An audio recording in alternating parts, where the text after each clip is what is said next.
I'm writing to tell you how I really feel. You probably didn't notice, but for the longest time, I've always been there for you. I want you to know what I've done, and I hope by me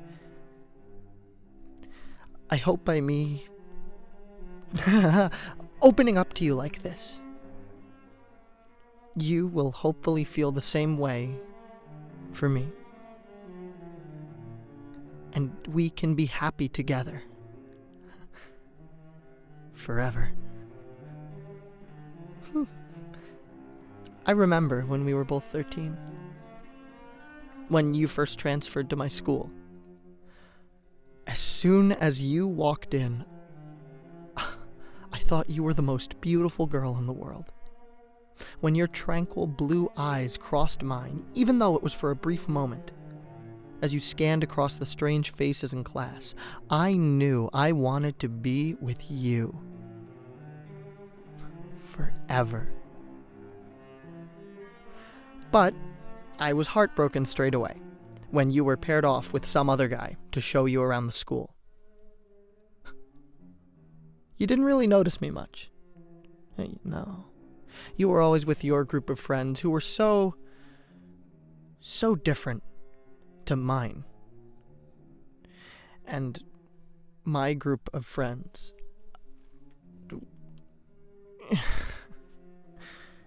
Who am I kidding? I never really had any friends. But the one thing that got me through all those years of loneliness was watching you. Admiring every single thing you did. The way you gracefully went through your day without fault simply left me in awe, day in and day out. As the years went by, you seemed pretty popular with both the guys and the girls. You were always sought after by all the popular guys in the whole school, even by the older ones. But you shrugged them off. And the girls loved how you looked after yourself. You always had your makeup and hair perfect, which made you admired, but hated. It's sad, but it's human nature to get jealous. And we are all guilty of this crime. What they ended up doing, however, was far out of line. I saw as they pushed you when the teachers weren't looking. They would shove you into any nearby hard object, which, more often than not, was the wall. When you stumbled and slammed into the wall, the teachers would simply turn and say, "Watch where you're going, dear," and then go about their business, blissfully unaware of what actually happened. Witnessing it happen every other day burned me up inside, seeing you have this torment for being better than them. It was painful to watch every time it happened. Now, I hoped it would die down, but it only got worse. I saw when the bullies would knock your drink over when you least expected it, just because the most popular guy asked you out. I was there when they set your bag on fire in the woodworks class because they thought you were condescending when you tried to help them with their work. And I caught a glimpse of that one time when they actually threw you to the ground outside the school gates and kicked you until you cried, simply because you tried to tell the teacher about what they were doing. After that incident, they followed you home. Usually they wouldn't do anything else but yell abuse at you. The worst part was that you'd never know when they snap. Suddenly attack you when walking inches away from your back. It tore me apart to see the girl I loved feel so vulnerable. I wanted to fix it. What I knew was that there were 3 main bullies that were consistent. I knew more, but they seemed to do it out of peer pressure. The main culprit was that narcissistic whore, Bethany. Beth was simply jealous of everything about you. All the things I mentioned that made you great burned her up inside. You see, she used to be the center of attention. And my God, did she love it. All the guys wanted to be with her. All the girls wanted to be her. The only difference is that she abused this attention for personal gain. She slept with most of the guys who showered her in gifts or had their mommy and daddy to pay for everything. She only hung around with girls who she deemed lower than her. And she did this so they wouldn't be a threat to her God complex. But slowly, over the years of you being in the school, she eventually lost her reputation. By then, all the attention was on you. The second who had a disgruntled grudge against you was that asshole Chris. He asked you to the school's annual dance in front of both of his friends and yours, and you simply rejected him, like many others. But what made his instance different was that he ran off crying because he was publicly embarrassed. In school, that meant a lot. He denied liking you and lost all his friends and reputation, so he took his frustrations out on who he thought had caused all of it. You. The last person was Julie. She had it bad for you ever since the guy she liked always talked about how amazing you were, whilst not paying any attention to her. Even after she performed some, well, let's say, desperate deeds for him. During the last week of school, I knew they had something special planned for you. So I took it into my own hands to deal with it because I love you. And I didn't want your last few days at school to be ruined. The first person I convinced to not mess with you anymore was Chris. Now, he was much stronger than me, being into all the school sports. Plus, the steroids meant that I wouldn't be able to take him in a simple one-on-one fight. But, in the end, that would be his downfall. I knew where he kept his steroids in. It wasn't hard to figure out since our school's security and reputation was so low. There was no need in hiding it. I got his locker combination by simply saying I forgot mine. And the teacher gave me a list of everyone's combinations. Yeah, that's right. They have zero sense of security in this school. I cracked his locker open with ease, leaving no trace of it ever being opened. I found the next shot he was going to use, squirted a little bit out, then pulled the plunge back to where it was, leaving a considerably sized air bubble.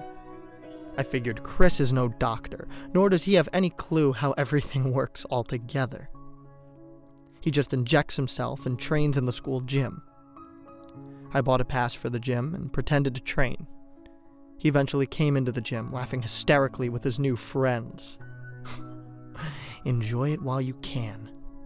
It's not going to last too long, said a thought that crept up into my head.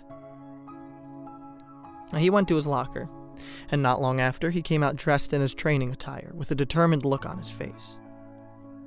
He was ready to start.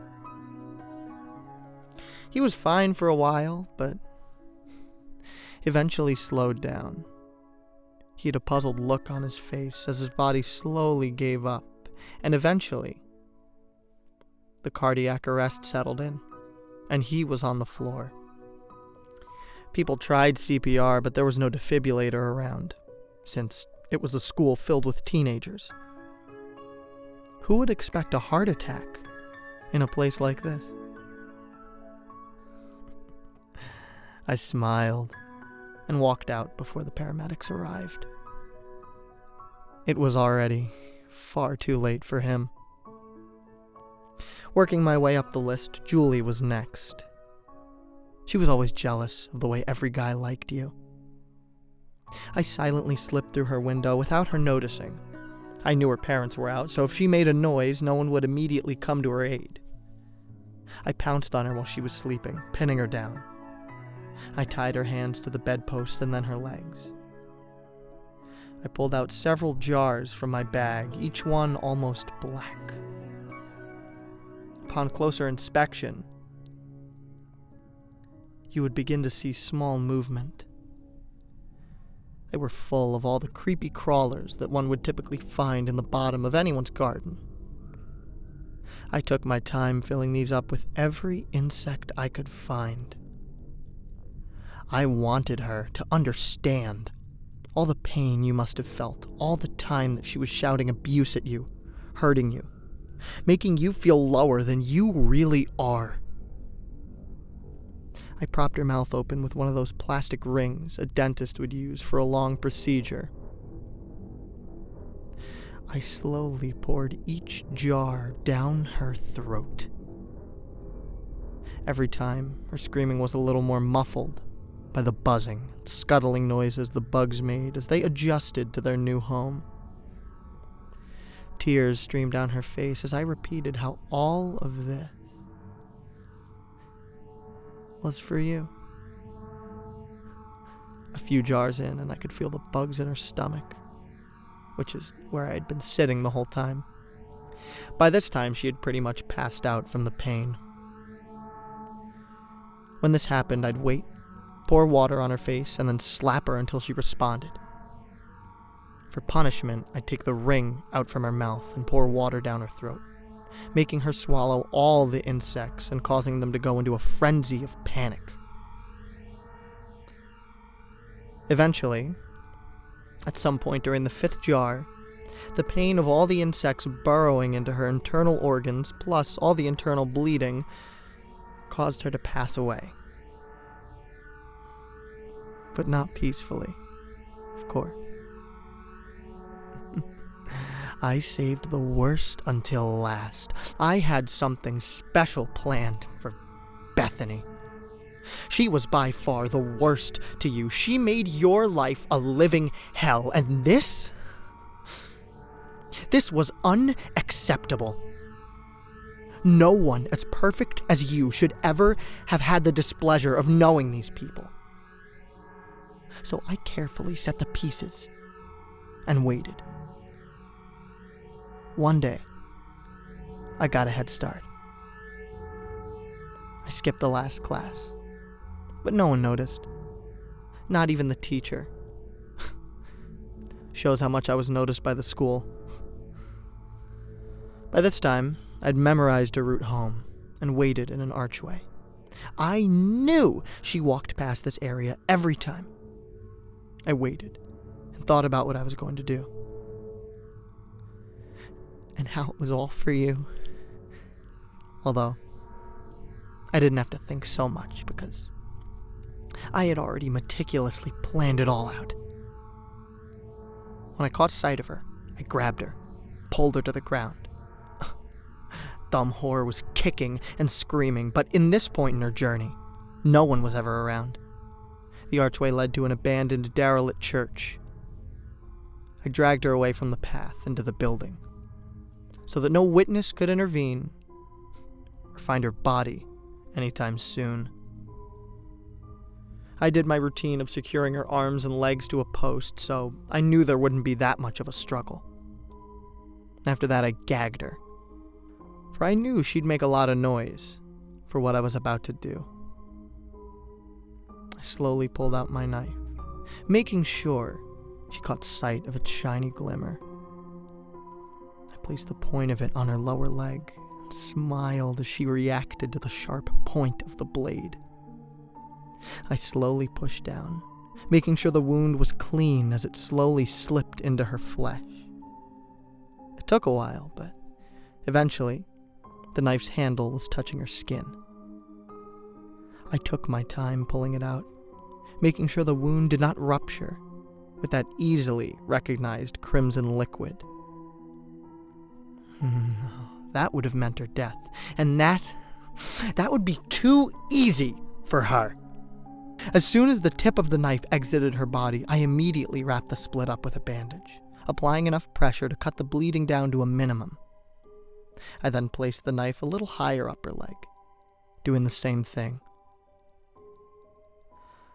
I stared right into her eyes as she helplessly watched me do this over and over and over, all over her body. After every stab, I would say a remark about how you didn't deserve what she did to you. Eventually, her whole body was nothing but red bandages. She was barely conscious as I slipped the final blow to her heart. I can imagine you're screaming about now. In fact, I know you'll be. And I'll be close enough to hear it. And by you stopping, I know you've gotten this far into my letter. So I'll start making my way in. You know, it's pretty easy to get into your house after the first few times. You probably thought it was your parents who left this note in your room in the first place, right? No, baby, no. It was me. Don't be afraid of the noise downstairs. It's only me, Angel. Put down the phone. I know by now you've got it in your hand. But I cut the line ages ago. Don't bother calling your parents, if you haven't done so already. I've already silenced them. You can stop your screaming now. I am always right outside your door. Unlock it now. And soon, it'll be just you and me. Together. Forever. Lots of love. Your secret admirer.